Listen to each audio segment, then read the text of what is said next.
Hey there, welcome to the Albino Marketer Podcast, the place where entrepreneurs learn how to build and scale their business online. I'm your host, Raquel. Let's get started. Okay, so today I want to touch on a topic that's become near and dear to my heart. And it has to do with authors and marketing. And I've come to realize that so many authors, they shy away from any form of marketing because they kind of tend to see it as either a bad word or something that they don't want to do. Maybe because they have been, annoyed in the past by telemarketers or annoying emails. They're like, I'm going to be better than this and I am not going to annoy my readers. So today's episode I am calling Authors and Automation. This topic came to me via a discussion that I had with a friend. So as a digital marketer, I do email marketing primarily, as well as messenger marketing. And I do messenger marketing using messenger bots. Now, I love messenger bots, and I believe 110% that bots, messenger bots or chat bots, however you want to call them, they are the future. They're coming, and there's nothing that we can do about it. We cannot avoid it. We can only, or we should only use it to enhance our business. That being said, sometimes when you really like something, you assume that everybody else in your circle likes the same thing, but that is not the case. So a very good friend of mine she is an author as well as a indie publisher. She is also an international speaker, a trainer. Oh my God, she wears so many hats. Oh, and she is a coach. So I was speaking to her a couple months ago about messenger bots. I said, hey, would you like to use a bot for your business? Because I was offering to build one for her for free because, she's my friend and I want to help her out. Her instant reaction was, oh no, she does not want a bot. And I'm like, well, why? Because to me, bots are so amazing, right? So why is it that you do not want one for your business? Now, in speaking to her, her thoughts was that bots are annoying, they are fake, they're impersonal, they pretend to be human when there's legitimately no way that they can be human. And that was her reason for not wanting bots. Oh, and another reason, oh my goodness, I cannot believe I almost forgot this reason. She hated bots so much because she had a bad interaction with one. I remember she told me about it and she was stuck in an endless loop of the bot asking her the same question over and over again, or it was saying that it couldn't help her. I don't remember what she said, so I don't want to spread lies, but all I know is that she was stuck in an endless loop that was going nowhere. So that really ticked her off. However, what I want to say on this podcast is that although there are potential challenges that can arise from bots, one cannot ignore the incredible benefits that bots bring to businesses. So let's get a few things straight. These days,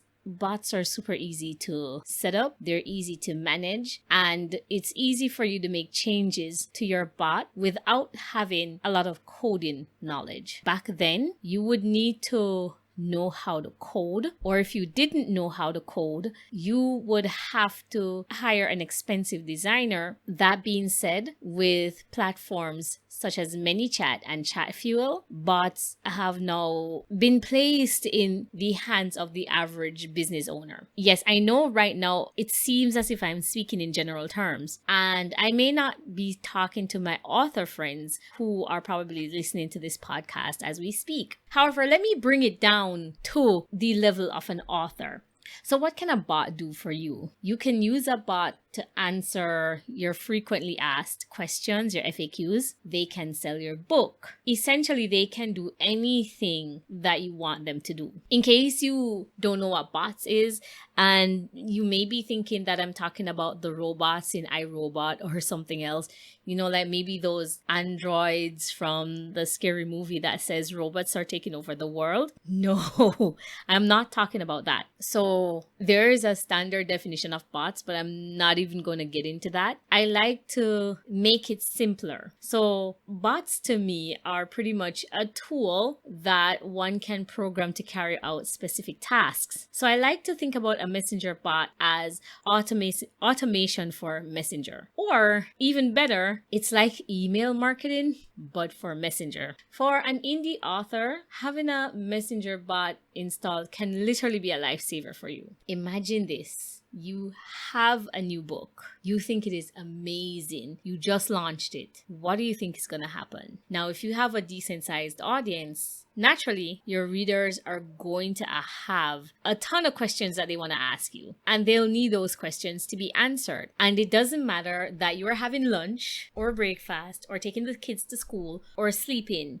Because we live in a world of now, when they have their questions, they are going to want them answered now or within an hour. They'll give you an hour. I've lived through some launches, and things can get so stressful, especially when you have multiple questions coming in from multiple people. So imagine you not having the funds to hire a virtual assistant and you having to deal with all of those questions yourself. Imagine how stressful that can be. Of course, you can solve this problem without a messenger bot. You can hire a virtual assistant to handle all the questions for you. You can spend all day glued to your computer answering these questions yourself. Or you could run the risk of alienating or pushing aside some of your customers because their questions went unanswered. I know which one I would choose. Personally, I'm going with the bot because I would do it so that it really handles simple tasks. Imagine this. Now I want you to picture this. You set up a messenger bot, and the messenger bot does these things for you. It answers the commonly asked questions. Maybe you do it so that it welcomes someone who just signed up for your list. Or it conducts a giveaway. Because we could give you, as an author, you can give away your books, right? So imagine you have that bot that is doing that giveaway for you. How cool is that? I know for the reasons that we spoke about earlier, a lot of authors, especially indie authors, they kind of shy away. And maybe this is because they have not seen some practical uses for bots. Maybe the bots that they're seeing are mostly like the internet marketing bots or the marketing bots. And those bots are primarily for selling. And people don't want to be sold to. I know I hate being sold to. So when I see these bots, even though I love bots, I sometimes get annoyed, especially if I'm getting messages like all the time from those bots who like to break the rules. I know it happens. I wonder how authors would feel if they realize that there are other authors who also use bots. Shocker, right? Well, yes, but there is. So there's this indie author and his name is Nick Stevenson. And Nick has a messenger bot. And what his bot does is it lets his subscribers know when he has a new article that is out, or when he has released a new training video that he knows his audience would be interested in. There is also Kerry Gardner once joined James Blatch. I hope I'm getting his name right, which is the host of the Self-Publishing Formula. And she gave him some practical examples of how authors are using chatbots in their business. So some of the examples that she shared were they use them to grow their email list, grow their social media following, ask for honest book reviews, or even some authors have used it to create a choose your own adventure series for their subscribers. And so what a lot of you may not know, I do game from time to time.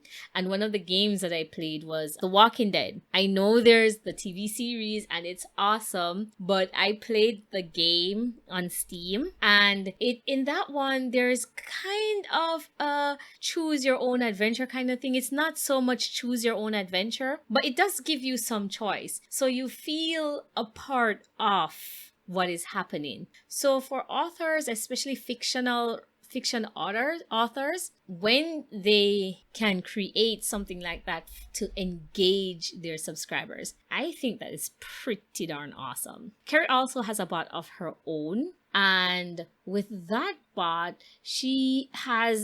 her bot has been created to gift her readers, and the gift that it gives them is either a free or discounted book. Now, I think that's pretty cool. So honestly, yes, bots are really awesome. I love them. However, to be 100% honest with you, bots are not always roses and sunshines and rainbows and honey. No.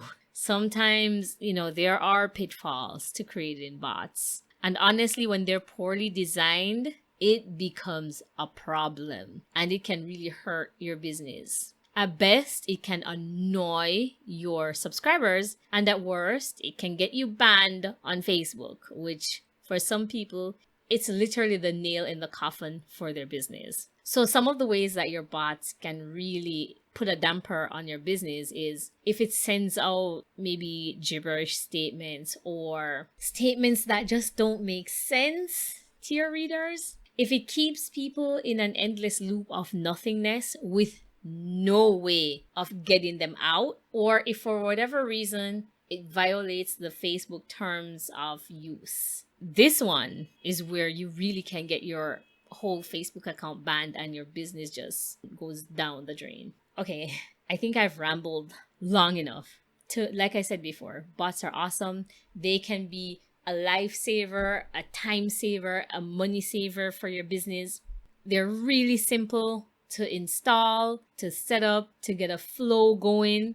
You cannot go wrong with a bot. It's like having a 24/7 virtual assistant that you do not have to pay for. Oh, but I must say, when designing your bots, you want to keep them simple initially, because there's so many things that you can do with a bot, and you can make the bot do some complex things. However, when you're just starting out, I would say keep the bot to simple things such as simple customer service questions, simple frequently asked questions. Maybe just use them to deliver content, deliver your free report, or even run a contest. At some point in time, give your readers a chance to connect with you. And bots can do that. It's not always having a bot does not mean removing the human from your work. It's not removing you. If you're doing your bot to remove you, you're actually doing it wrong. Now, if you want to get started, I suggest using ManyChat. ManyChat has a lot of information on their website. They even have a free course that will walk you through the setup and creation of your very own bot. Now, if you're not technically inclined and you still want someone to build it for you, that's totally fine. There are so many professionals out there that can do that. I build bots as well, so feel free to contact me. However, don't ignore the benefits of bots. I know you might have had a bad experience with them, but chatbots are here to stay. There's no avoiding them. And quite frankly, when they are designed right, they can and will save you a lot of time, energy, and money. You better believe it. All right, guys, we have come to the end of the podcast for today. It was my pleasure to spend some time with you. If you have any questions or anything that you'd like covered on the show, please feel free to hit me up. You can find me on Facebook at the Albino Marketer, and let's keep in touch. Until then, next time.